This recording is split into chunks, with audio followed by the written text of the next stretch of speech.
जय हिंद दोस्तों। इस वीडियो में हम लोग 10th क्लास के इम्पोर्टेंट ऑब्जेक्टिव क्वेश्चन जो साइंस सब्जेक्ट का रहेगा, जितने भी इम्पोर्टेंट आपके ऑब्जेक्टिव है एग्जाम के लिए 2026 के लिए, वो सारे क्वेश्चन को हम लोग इस क्लास में करने जा रहे हैं। ठीक है दोस्तों, देरी न करते हुए स्टार्ट करते हैं। पहला क्वेश्चन का आंसर आप लोग को पता हो गया होगा, बताइएगा कि प्रकाश की किरण जो है से रेखा गमन करती है, तो किस रेखा में जो है से गमन करती है दोस्तों? तो आप लोग जानते हैं प्रकाश की जो रेखा है वो सीधी रेखा में जो है से प्रकाश की जो किरण है सीधी रेखा में गमन करती है। ठीक है। अगला क्वेश्चन है, प्रकाश का वेग न्यूनतम किसमें होता है? तो आप जानते हैं दोस्तों, निर्वात हो चाहे वायु हो, इसमें प्रकाश की चाल जो होता है सबसे ज्यादा होता है। और कितना होता है? तो 3 × 10⁸ 3 × 10⁸ मीटर प्रति सेकेंड होता है। 10⁸ मीटर प्रति सेकेंड होता है दोस्तों, 3 × 10⁸। जबकि जल में आप लोग जानते हैं 2.25 होता है, और कांच में 2 × 10⁸ मीटर प्रति सेकेंड होता है। इसलिए प्रकाश का न्यूनतम वेग जो होगा वो किस में होगा दोस्तों? तो वो कांच में होगा। ठीक है दोस्तों, उम्मीद करते हैं आपको ये समझ में आ गया होगा। अगला क्वेश्चन देखते हैं। कह रहा है मोटर गाड़ी के चालक के सामने लगा रहता है। मोटर गाड़ी जो देखे होंगे आप लोग, मोटर गाड़ी के चालक के सामने क्या लगा होता है दोस्तों? तो आप लोग जानते हैं मोटर गाड़ी में क्या लगा रहता है? उत्तल दर्पण लगा होता है। अगला क्वेश्चन देखते हैं हम लोग। मोटर कार के हेडलाइट में जो है से मोटर कार के हेडलाइट में जो है से किसका प्रयोग किया जाता है? ये आप जानते हैं कि हेडलाइट का जो प्रयोग किया जाता है दोस्तों, वो किया जाता है अवतल दर्पण का किया जाता है। किसका किया जाता है? अवतल दर्पण का। ये सारा क्वेश्चन आप लोग जानते होंगे।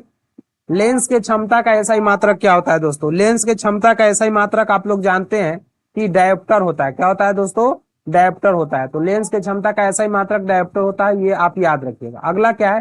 प्रकाश की के किरणों के समूह को क्या कहा जाता है? प्रकाश के किरणों के समूह को हम लोग क्या कहते हैं दोस्तों? तो आप लोग ये अच्छा तरीका से जानते हैं कि प्रकाश के किरणों के जो समूह होते हैं उसको हम लोग क्या कहते हैं? तो प्रकाश के किरणों के समूह को आप लोग जानते हैं कि किरण पुंज कहा जाता है। क्या कहा जाता है दोस्तों? किरण पुंज कहा जाता है। प्रकाश के किरणों के समूह को क्या कहा जाता है? तो किरण पुंज कहा जाता है। अगला क्वेश्चन है आपके लिए, बताइएगा कि उत्तल लेंस की जो क्षमता होती है। तो देखिए दोस्तों, उत्तल लेंस रहे चाहे आपको दर्पण रहे, उसकी जो क्षमता होती है दोस्तों, उत्तल लेंस की जो क्षमता होती है वो होता है धनात्मक। क्या होता है दोस्तों? उत्तल लेंस की जो क्षमता होती है वो क्या होता है? धनात्मक। उत्तल लेंस रहे चाहे दर्पण रहे, उसका उत्तल का मतलब सीधे याद रखिएगा माइनस, प्लस होता है, धनात्मक होता है। और अवतल में आ जाए दोस्तों तो अवतल आप मारिए क्या? ऋणात्मक होते हैं। ठीक है, तो उत्तल लेंस की क्षमता क्या होता है? धनात्मक होता है। अगला क्वेश्चन देखिएगा, क्वेश्चन नंबर नेक्स्ट क्या कर रहा है कि अवतल लेंस की क्षमता क्या होती है? तो अभी जस्ट बताएं कि अवतल लेंस रहे चाहे दर्पण रहे, उसकी क्षमता क्या होती है? तो धनात्मक नहीं होती है, वो क्या होता है? तो वो होता है ऋणात्मक होता है। क्या होता है दोस्तों? ऋणात्मक। उत्तल में याद रखना है कि धनात्मक होता है, और अवतल में याद रखना है कि क्या होता है? ऋणात्मक होता है। अगला क्वेश्चन देखिएगा दोस्तों, क्या कहा जा रहा है कि निम्न में से कौन सा पदार्थ लेंस बनाने के लिए प्रयुक्त नहीं किया जा सकता है? तो जल किया जा सकता है, कांच भी किया जा सकता है, प्लास्टिक भी किया जा सकता है, लेकिन मिट्टी नहीं किया जाता है। इसलिए इस क्वेश्चन का आंसर क्या हो जाएगा? मिट्टी हो जाएगा। ठीक है दोस्तों, नेक्स्ट नंबर क्वेश्चन देखिए क्या करा है। इस दर्पण में हमेशा वस्तु का प्रतिबिंब छोटा बनता है। तो देखिए दोस्तों, अगर कहा जाए कि वस्तु का प्रतिबिंब छोटा बनता है तो उसके लिए आप याद रखिएगा उत्तल दर्पण में जो है से हमेशा वस्तु का प्रतिबिंब छोटा बनता है। अगर बड़ा कहा जाए तो वस्तु का प्रतिबिंब जो है से अवतल दर्पण में बनता है, और बराबर बनता है तो वह किस में बनता है? तो समतल दर्पण में बनता है। उम्मीद करते हैं आप ये बात को समझ रहे हैं। अगला नंबर क्वेश्चन देखिएगा। अगला नंबर क्वेश्चन क्या कह रहा है कि किस दर्पण से वस्तु बड़ा प्रतिबिंब बनता है? यानी वस्तु का जो बड़ा प्रतिबिंब बनता है वो किस दर्पण में बनता है? तो अभी जस्ट बताएं कि बड़ा बनेगा अवतल में, छोटा बनेगा उत्तल में, और बराबर बनेगा किस में? तो इसमें आप याद रखिएगा समतल में बनता है। ठीक है, अगला क्वेश्चन क्या है?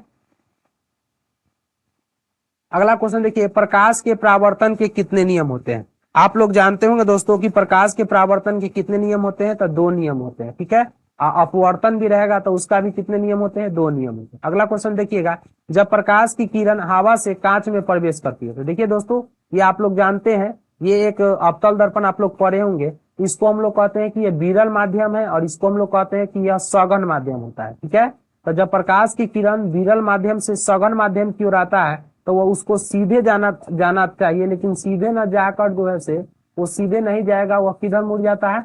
वो अभिलंब की ओर मुड़ जाता है। किधर मुड़ जाता है दोस्तों? अभिलंब की ओर मुड़ जाता है। तो यही कह रहा है, जब प्रकाश की किरण हवा से कांच में जाएगी, हवा मतलब ज्यादा सघन विरल माध्यम, और कांच मतलब सघन माध्यम, तो ज्यादा से कम में जाएगा तो अभिलंब की ओर झुकेगा, अभिलंब के निकट आएगा। ठीक है दोस्तों।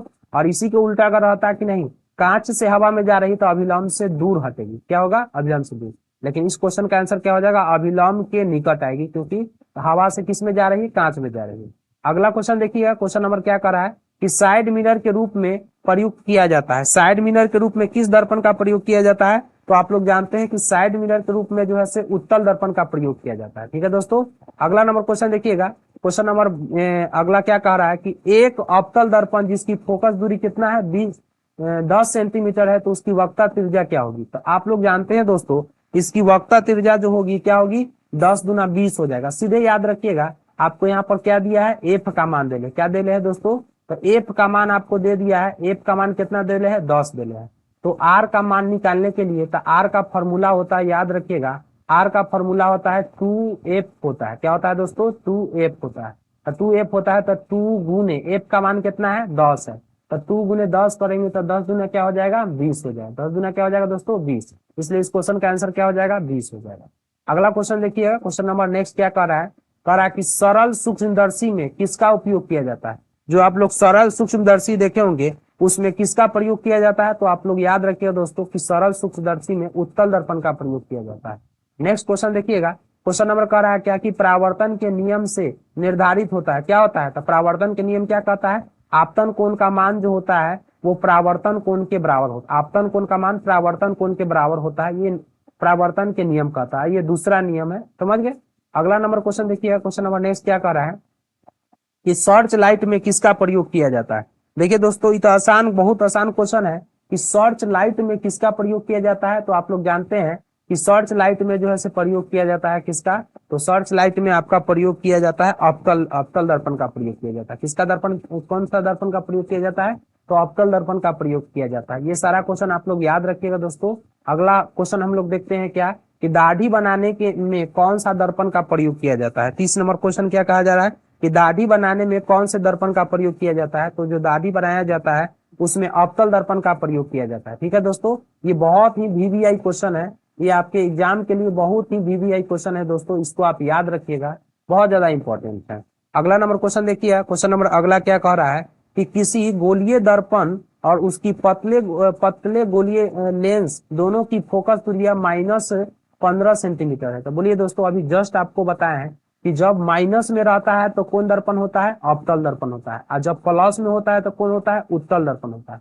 जब दोनों की फोकस दूरी -15 सेंटीमीटर है तो माइनस मतलब अवतल, तो दोनों के दोनों क्या हो जाएंगे दोस्तों? तो दोनों के दोनों अवतल हो जाएंगे। दोनों के दोनों क्या हो जाएंगे दोस्तों? अवतल हो जाएंगे। अगर यहाँ प्लस रहता तो क्या मारते? उत्तल मारते।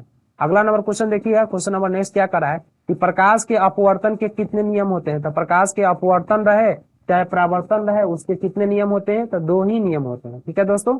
अगला क्वेश्चन देखिएगा, कह रहा है कि किसी माध्यम के अपवर्तनांक का मान क्या होता है? तो आप लोग जानते हैं किसी भी माध्यम के अपवर्तनांक का जो मान होता है दोस्तों, इसका देख लेते हैं। हाँ, ठीक मारा हुआ। किसी भी अपवर्तनांक का जो माध्यम होता है साइन आई बटा क्या होता है? साइन आर होता है। तो इस क्वेश्चन का आंसर हो जाएगा साइन आई बटा में क्या हो जाएगा दोस्तों? साइन आर हो जाएगा। ठीक है, उम्मीद करते हैं ये बात आपको समझ में आ रहा होगा। अगला क्वेश्चन देखिएगा, एक उत्तल लेंस होता है। एक उत्तल लेंस क्या होता है? तो ये बहुत ज्यादा इंपॉर्टेंट क्वेश्चन है दोस्तों, यह बहुत ज्यादा। उत्तल लेंस आप लोग को पढ़ाए हैं कि किनारा वाला भाग जो होता है पतला होता है और बीच वाला भाग आप क्या होता है? मोट होता है। तो देखिए, सभी जगह समान होता है? नहीं, ये तो गलत है। बीच की अपेक्षा किनारा में मोटा होता है। हाँ, बीच में क्या होता है? अपेक्षा किनारा में मोटा? नहीं, तो गलत होगा। किनारा में तो पतला होता है, किनारे की अपेक्षा बीच में मोटा होता है। हाँ, किनारे में क्या होता है? किनारे की अपेक्षा बीच में मोटा है, यानी किनारा में देखिएगा पतला है और बीच में देखिए मोटा है। तो इस क्वेश्चन का आंसर क्या हो जाएगा? सी हो जाएगा। ठीक है दोस्तों। अगला नंबर क्वेश्चन देखिए कि क्वेश्चन अगला क्या कर रहा है। अगला क्वेश्चन कह रहा है क्या कि अवतल लेंस का आवर्धन m बराबर होता है। अवतल लेंस का जो आवर्धन होता है m, वो m का फॉर्मूला आप लोग याद रखिएगा कि v बटा u होता है। क्या होता है दोस्तों? तो v बटा u आप याद रखिएगा, v बटा क्या होता है? u होता है। ये क्वेश्चन का आंसर ये हो जाएगा, v बटा u। अगला क्वेश्चन देखिएगा कि गोलीय दर्पण में फोकसांतर एवं वक्रता त्रिज्या के बीच में संबंध क्या होता है? अभी जस्ट एफ आर बराबर आपको फॉर्मूला क्या बताएं? आर बराबर यही ना बताएं आपको कि 2f होता है। आर बराबर क्या बताएं दोस्तों, 2f होता है। अभी जस्ट थोड़ा देर पहले इस पर आधारित एक न्यूमेरिकल क्वेश्चन बना था, तो इस क्वेश्चन का आंसर क्या हो जाएगा, यहाँ आंसर भी लिखा हुआ है, आर बराबर 2f होता है। ये ऑप्शन हो जाएगा ए। ठीक है दोस्तों, अगला नंबर क्वेश्चन देखिए क्या कह रहा है। अगला नंबर कह रहा है कि सोलर कुकर में प्रयोग किया जाता है। सोलर कुकर में किसका प्रयोग करते हैं दोस्तों, आप ही लोग इसको कमेंट कीजिए कि सोलर कुकर में किसका प्रयोग किया जाता है। तो चलिए हम बता देते हैं, इसका किसका प्रयोग किया जाता है, अवतल दर्पण का प्रयोग किया जाता है। नेक्स्ट क्वेश्चन क्या कर रहा है कि किसी लेंस द्वारा उत्पन्न आवर्धन का ऐसा ही मात्रा क्या होता है। देखिए आपको सुन तो बड़ा अजीब लगेगा कि आवर्धन का कोई मात्रा के नहीं होता है, यानी इसको आप कह सकते हैं कि आवर्धन जो होता है वो बीमाहीन होता है, बीमाहीन मात्रकहीन होता है या बीमाहीन मात्रकहीन होता है। ठीक है दोस्तों, अगला नंबर क्वेश्चन देखिएगा, कह रहा है क्या कि निम्नलिखित में कौन दर्पण सूत्र है। ये बहुत ज्यादा इंपॉर्टेंट है, इसका आंसर आप लोग बता दीजिए और कमेंट भी कर दीजिएगा इसका आंसर कि इसका क्या ऐसा ही मतलब होता है, मतलब इसका सूत्र क्या होता है। तो देखिए दोस्तों, फॉर्मूला याद रखिएगा, 1/v प्लस 1/u बराबर 1/f होता है। इस क्वेश्चन का आंसर क्या हो जाएगा, 1 नंबर हो जाएगा। नेक्स्ट क्वेश्चन देखिए क्या करा है, निर्वात में प्रकाश की चाल, छाल लिखा गया है दोस्तों, याद रखिएगा चाल।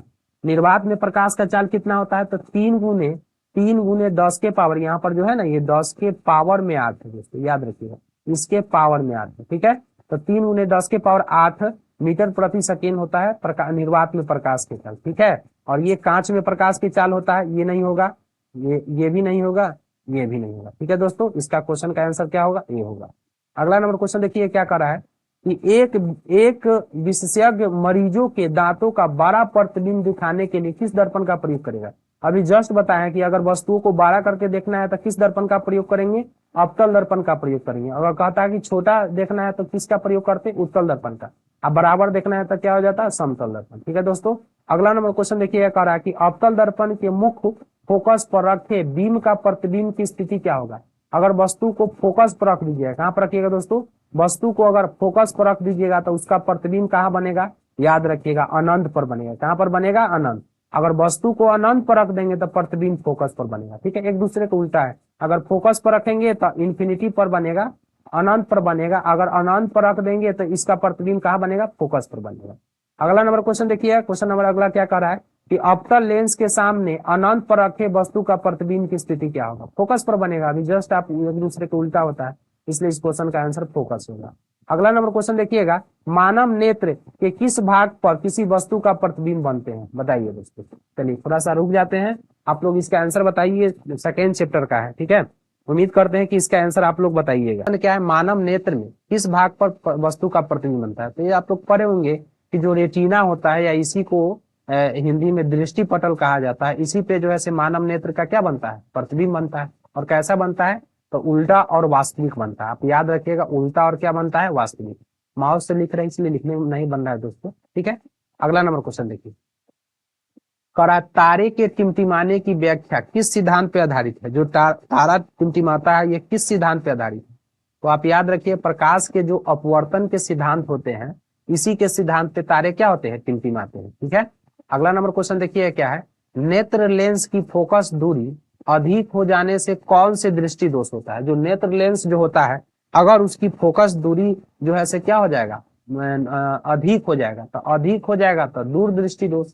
अगर उसकी फोकस दूरी कम हो गया तो निकट दृष्टि दोष। आपको याद रहेगा दोस्तों, तो कह नेत्र लेंस की फोकस दूरी दूर या फोकस दूरी अधिक हो जाने पर कौन सा दृष्टि दोष होता है, तो दूर दृष्टि दोष होता है। अगर कम हो जाएगा फोकस दूरी तो कौन दृष्टि दोष होगा, निकट दृष्टि दोष होगा। ठीक है दोस्तों, अगला नंबर क्वेश्चन देखिए, क्वेश्चन नंबर नेक्स्ट क्या कर रहा है कि नेत्र में किसी वस्तु का प्रतिबिंब होता है, कैसा होता है, तो नेत्र में प्रतिबिंब जो होता है किसी वस्तु का वास्तविक होता है, उल्टा होता है और वस्तु से छोटा होता है। वास्तविक होता है, उल्टा होता है और वस्तु से क्या होता है दोस्तों, तो छोटा होता है। इस क्वेश्चन को आप लोग याद रखिएगा। ठीक है, अगला नंबर क्वेश्चन देखिए क्या कर रहा है कि जो नेत्र निकट स्थित वस्तुओं को स्पष्ट नहीं देख पाती है तो उसे हम लोग कौन दृष्टि दोष कहते हैं।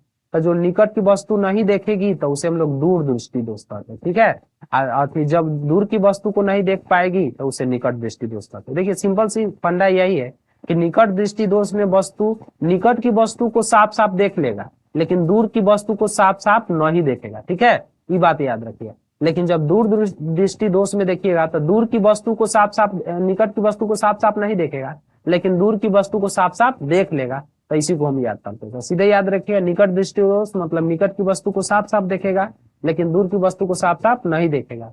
और जो दूर दृष्टि दोष होते हैं उसमें दूर की वस्तु को साफ साफ देख सकते हैं लेकिन निकट की वस्तु को साफ साफ नहीं देख सकते। ठीक है, तो आप याद रखिए इस क्वेश्चन। अगला क्वेश्चन देखिए क्या कह रहा है कि श्वेत प्रकाश की किरणें जब किसी प्रिज्म से होकर गुजरती है तब वह रंगों में विभक्त हो जाती है, तो सबसे अधिक विचलित कौन होता है? तो देखिए दोस्तों, सबसे अधिक जो विचलन होता है वो बैगनी रंग का होता है। सबसे ज्यादा विचलन यही होता है, इसी कारण बैगनी रंग हमारी आंखों तक नहीं पहुंच पाता है। और सबसे कम विचलन जो होता है वो लाल का होता है, याद रखिएगा। इसके उल्टा आपको याद रखना है तरंग दैर्घ्य। क्या याद रखना है दोस्तों? तरंग दैर्घ्य याद रखना है कि लाल का तरंग दैर्घ्य अधिक होता है और बैगनी का तरंग दैर्घ्य कम होता है। ठीक है, तो आपको यहाँ से क्वेश्चन पूछता है कि याद रखिएगा कि सबसे अधिक विचलन किसका होता है? तो बैगनी का होता है। ठीक है, और सबसे कम कहता है विचलन किसका होता है? तो लाल का। अगर कहता है कि सबसे अधिक तरंग दैर्घ्य किसका होता है? तो लाल का होता है। और सबसे कम तरंग दैर्घ्य किसका होता है? तो बैगनी। ये चारों क्वेश्चन में से कोई क्वेश्चन आपको एग्जाम में आ जाएगा। अगला नंबर क्वेश्चन देखिएगा, क्वेश्चन नंबर 7 क्या कह रहा है कि अपने लेंस की फोकस दूरी को बदलकर दूर स्थित या निकट स्थित वस्तुओं को साफ साफ देख लेने की क्रिया को आंख के कौन से गुण कहा जाता है? तो आंख की समंजन क्षमता कहा जाता है। जिसका समंजन क्षमता अच्छा होता है वो दूर और निकट की वस्तु को साफ साफ देख पाता है। अगला क्वेश्चन देखिएगा, जारा दूरदृष्टिता से पीड़ित व्यक्ति को उपचार के लिए किस लेंस का प्रयोग किया जाता है? तो देखिए, जारा दृष्टि दोष में बाइफोकल लेंस का प्रयोग किया जाता है। किसका प्रयोग किया जाता है दोस्तों? तो बाइफोकल लेंस का प्रयोग किया जाता है। अगला नंबर क्वेश्चन देखिएगा कि क्वेश्चन नंबर अगला क्या कर रहा है कि एक स्वस्थ मानव नेत्र निकट या दूर स्थित वस्तुओं को देख पाते हैं। तो निकट जो देखेगा वो 25 सेंटीमीटर देखेगा और जो दूर देखेगा वो अनंत देख सकता है। तो याद रखिएगा, तो स्वस्थ व्यक्ति जो होते हैं उसके निकट की स्पष्ट दूरी कितना होता है? 25 सेंटीमीटर होता है। और दूर की कितना होता है? तो अनंत होता है। ठीक है, तो ये ऑप्शन नंबर हो जाएगा डी। ठीक है, अगला नंबर क्वेश्चन देखिएगा दोस्तों, जो नेत्र दूर स्थित वस्तुओं को स्पष्ट नहीं देख पाता है उसे हम लोग कौन कहते हैं? तो दूर की वस्तु नहीं देख पाएगा, इसका मतलब हुआ कि उसको निकट दृष्टि दोष है। समझ में आ रहा है ना? अभी जस्ट इसका क्वेश्चन का आंसर बताया। अगला नंबर क्वेश्चन देखिए क्या कर रहा है कि किस दृष्टि दोष को किसी वस्तु का प्रतिबिंब रेटिना से आगे बनता है? तो रेटिना से आगे बनता है तो निकट दृष्टि दोष है ना। वस्तु का प्रतिबिंब रेटिना से आगे बनता है लेकिन फोकस दूरी कम जाता है। ठीक है, अगला और दूर दृष्टि दोष में रेटिना के पीछे बनेगा। ठीक है दोस्तों, तो ये क्वेश्चन बहुत ज्यादा इंपॉर्टेंट है, आपके एग्जाम के लिए भी इंपॉर्टेंट है और आपको जो है ये सब जानना भी क्या है? जरूरी है। अगला देखिएगा, चंद्रमा पर खड़े अंतरिक्ष यात्री को आकाश कैसा प्रतिबिंब दिखाई देता है? तो आप लोग जाते हैं चंद्रमा पर जाइएगा तो आपको जो आकाश जो है से वो आपको काला दिखाई देगा। कैसा दिखाई देगा दोस्तों? तो काला दिखाई देता है। ये क्वेश्चन बहुत ज्यादा इंपॉर्टेंट है, याद रखिएगा। अगला नंबर क्वेश्चन देखिए क्या करा है, श्वेत रंग कितने रंगों से मिलकर बना होता है? तो जो श्वेत रंग होते हैं वो 7 रंगों का समूह होता है और जब इस श्वेत रंगों को किसी प्रिज्म से होकर गुजारा जाता है तो वह विभिन्न 7 रंगों में टूट जाता है। जब प्रिज्म से होकर गुजारिएगा तब विभिन्न 7 रंगों में जो है क्या हो जाएगा? टूट जाएगा। विभिन्न 7 रंगों में टूट जाएगा श्वेत प्रकाश। ठीक है, जिसको वर्ण विक्षेपण कहा जाता है। क्वेश्चन नंबर अगला देखिएगा, अगला नंबर क्या कर रहा है कि दृश्य प्रकाश में किस वर्ण का तरंग दैर्घ्य अधिकतम होता है? सबसे ज्यादा तरंग दैर्घ्य किसका होता है? लाल का। सबसे कम किसका होता है? तो बैगनी का। आप याद रखिएगा। ठीक है, अगला नंबर क्वेश्चन देखिए क्या कर रहा है, 17 नंबर की इंद्रधनुष का बनना किस परिघटना पर आधारित है? बहुत ज्यादा इंपॉर्टेंट। इंद्रधनुष किस परिघटना के कारण बनता है? तो याद रखिएगा, प्रकाश का जो वर्ण विक्षेपण होता है इसी कारण जो है क्या बनता है? इंद्रधनुष बनता है। देखिए दोस्तों, अगर आपको ये पीडीएफ चाहिए तो आपके दिए हुए नंबर जो आपको दिखाई दे रहा है 9241522601 पर जो है से आप मैसेज कीजिएगा, आपको हम व्हाट्सएप पर भेज देंगे। ठीक है, आंसर सही। ठीक है, अगला क्वेश्चन देखिएगा जो आपके एग्जाम के लिए जरूरी है। अगला देखिएगा, जो नेत्र निकट स्थित वस्तु को साफ साफ नहीं देख सकता है वो नेत्र कौन है? तो निकट की साफ साफ नहीं देखेगा तो दूर दृष्टि दोष। समझ में आ रहा है? दूर की वस्तु को साफ साफ नहीं देखेगा तो निकट दृष्टि दोष। और दूर को ठीक करने के लिए उत्तल लेंस का प्रयोग किया जाता है और निकट को ठीक करने के लिए अवतल लेंस का प्रयोग किया जाता है। तो ये बात आप याद रखिएगा। अगला क्वेश्चन देखिएगा, किसी कोलाइडी विलयन में निलंबित कणों से प्रकाश के प्रकीर्णन को क्या कहा जाता है? कोलाइडी विलयन से, तो इसको टिंडल प्रभाव कहा जाता है। क्या कहा जाता है दोस्तों? टिंडल प्रभाव कहा जाता है। नेक्स्ट नंबर क्वेश्चन देखिएगा, समान मानव की नेत्र की दूर बिंदु क्या होती है? तो दूर बिंदु जो होती है दोस्तों वो अनंत होती है। दूर बिंदु क्या होती है? अनंत होती है। इसका दूर बिंदु क्या हो जाएगा? अनंत हो जाएगा। ठीक है, अगर इसका निकट बिंदु कहता है तो 25 सेंटीमीटर हो जाता है। अगला नंबर क्वेश्चन देखिए क्या कर रहा है, निकट दृष्टि दोष वाले व्यक्ति के चश्मे में क्या लगा रहता है, तो निकट दृष्टि दोष के जो होते हैं उसमें अवतल लगेगा और दूर के वाला में क्या प्रयोग होगा, उत्तल का प्रयोग होगा। अगला नंबर क्वेश्चन देखिएगा कि मानव नेत्र में उपस्थित लेंस क्या होता है, वो किस लेंस की तरह व्यवहार करता है, ये ज्यादा इंपॉर्टेंट है। आप इसका आंसर बताइए, आप लोग की कमेंट कीजिए क्या होगा। तो मानव नेत्र में उपस्थित लेंस जो होते हैं वो उत्तल दर्पण की तरह जो है क्या करता है, व्यवहार करता है। अगला नंबर क्वेश्चन देखिए क्या कर रहा है, निम्न में से किस दृष्टि दोष में नेत्र की क्रिस्टलीय लेंस धुंधला या अपारदर्शी हो जाता है, धुंधला या अपारदर्शी हो जाता है, तो आप लोग जानते हैं मोतियाबिंद में, मोतियाबिंद में एकदम सब कुछ धुंधला धुंधला दिखाई देगा। ठीक है, अगला नंबर क्वेश्चन देखिएगा क्या कर रहा है, स्पेक्ट्रम प्राप्त करने के लिए किसका प्रयोग किया जाता है, तो स्पेक्ट्रम प्राप्त करने के लिए प्रिज्म का प्रयोग किया जाता है। ठीक है दोस्तों, अगला नंबर क्वेश्चन देखिएगा, स्पेक्ट्रम में किस रंग की किरण का विचलन या झुकाव कम होता है, सबसे कम जो होता है वो होता है लाल, और सबसे अधिक कौन होता है, तो बैगनी होता है। इस क्वेश्चन को आप लोग याद रखिएगा, आंसर क्या हो जाएगा, लाल हो जाएगा। ठीक है, अगला क्वेश्चन देखिए क्या कर रहा है, अगला कह रहा है कि दृष्टि के निवारण के लिए किसका प्रयोग किया जाता है, तो दीर्घ मतलब होता है दूरदृष्टि दोष, और दूरदृष्टि दोष को दूर करने के लिए उत्तल लेंस का प्रयोग किया जाता है। नेक्स्ट नंबर क्वेश्चन देखिएगा, प्रिज्म से प्रकाश की कौन सी परिघटना घटती है, तो प्रिज्म से जो है प्रकाश की कौन घटना घटती है, तो प्रकाश का वर्ण विक्षेपण। तारा किसके कारण टिमटिमाती है, तो प्रकाश के अपवर्तन के कारण। ठीक है दोस्तों, अगला नंबर क्वेश्चन देखिएगा, प्रकाश के किस रंग का तरंगदैर्घ्य सबसे कम होता है, तो प्रकाश के तरंगदैर्घ्य सबसे कम होता है बैगनी का, और सबसे अगर कहा जाए कि सबसे अधिक किसका होता है, तो लाल का होता है। ठीक है, तो आप याद रखिएगा क्वेश्चन नंबर का ए आंसर हो जाएगा। अगला नंबर क्वेश्चन देखिए क्या करा है, आकाश का रंग नीला प्रतीत होता है, तो किसके कारण प्रतीत होता है ये नीला, आकाश का रंग जो होता है दोस्तों ये किसके कारण प्रतीत होता है कि नीला है, तो प्रकाश के प्रकीर्णन के कारण जो होता है, प्रकाश के प्रकीर्णन के कारण ही यह नीला दिखाई देता है, क्योंकि यह बैगनी रंग को जो है ऊपरी अवशोषित कर लेता है। ठीक है, अगला नंबर क्वेश्चन देखिएगा कि आंख व्यवहार करता है, आंख किसके तरह व्यवहार करता है दोस्तों, तो आप लोग जानते हैं कि उत्तल लेंस की तरह व्यवहार करता है। आंख किसके तरह व्यवहार करता है, तो उत्तल लेंस की तरह व्यवहार करता है। नेक्स्ट नंबर क्वेश्चन देखिए क्या करा है, एक साधारण प्रिज्म में कितने सतहों से घिरा होता है, तो 5 सतह होता है। अगला नंबर क्वेश्चन देखिए क्या कर रहा है, अगला कर रहा है किसी माध्यम में छोटे छोटे कणों के निलंबन को क्या कहा जाता है, तो आप लोग जानते हैं कि कोलाइडी कहा जाता है। क्या कहा जाता है दोस्तों, कोलाइडी कहा जाता है। नेक्स्ट नंबर क्वेश्चन देखिएगा, नेत्र गोलक का व्यास लगभग कितना होता है, ये बताइए दोस्तों, ये बहुत ज्यादा इंपॉर्टेंट क्वेश्चन है। नेत्र गोलक का व्यास लगभग कितना होता है, तो याद रखिएगा 2.3 सेंटीमीटर होता है। ठीक है, अगला नंबर क्वेश्चन देखिएगा, मानव नेत्र में किस प्रकार का लेंस पाया जाता है, मानव नेत्र में किस प्रकार का पाया जाता है, उत्तल लेंस का पाया जाता है। अगला क्वेश्चन देखिएगा, कह रहा है निकट दृष्टि दोष को दूर करने के लिए किसका प्रयोग करते हैं, तो निकट के लिए अवतल का और दूर के लिए उत्तल का प्रयोग किया जाता है। ठीक है, अगला नंबर क्वेश्चन देखिएगा कि अगला नंबर क्वेश्चन क्या कर रहा है, आंख में प्रवेश करने वाले प्रकाश की मात्रा को नियंत्रित कौन करता है, तो आप लोग जानते हैं परितारिका जो होता है वो आंख में जाने वाले प्रकाश के किरण को जो है क्या करता है दोस्तों, नियंत्रित करता है, परितारिका। ठीक है, अगला नंबर क्वेश्चन देखिए क्या कर रहा है कि वस्तु को हटा देने के बाद भी नेत्र पटल पर प्रतिबिंब कितने सेकंड तक बना रहता है, बताइए दोस्तों कितना सेकंड तक बना रहता है, तो इस क्वेश्चन का आंसर हो जाएगा 1 जो है 10 सेकंड तक बना रहेगा। नेक्स्ट नंबर क्वेश्चन देखिएगा, कॉर्निया के पीछे क्या है जो काले रंग की पेशियों का समुच्च होता है, कॉर्निया के पीछे क्या है जो काले रंग के जो है पेशियों का समुच्च होता है, तो आपको बता दे दोस्तों इसका भी आंसर जो हो जाएगा क्या हो जाएगा, परितारिका हो जाएगा। नेक्स्ट नंबर क्वेश्चन देखिए क्या कह रहा है, नेक्स्ट नंबर क्वेश्चन कह रहा है कि आयु में वृद्धि होने पर मानव नेत्र में समंजन क्षमता घट जाती है, यह दोष क्या कहलाता है, जैसे जैसे आयु बढ़ेगा दोस्तों वैसे वैसे आंख की जो समंजन क्षमता हो जाएगी वो धीरे धीरे समाप्त हो जाएगी, जिसको हम लोग कहते हैं जारा दृष्टि दोष। क्या कहते हैं दोस्तों, जारा दृष्टि दोष। नेक्स्ट नंबर क्वेश्चन देखिए क्या कर रहा है, अबिंदुकता नेत्र वाले व्यक्ति के चश्मे में किस प्रकार के लेंस का प्रयोग किया जाता है, तो आपको बता दें दोस्तों कि इसके लिए जिसके पास भी अबिंदुकता होता है उसको ठीक करने के लिए जो है हम लोग किस लेंस का प्रयोग करते हैं, तो बेलनाकार लेंस का प्रयोग करते हैं। किसका प्रयोग करते हैं दोस्तों, बेलनाकार लेंस का प्रयोग करते हैं।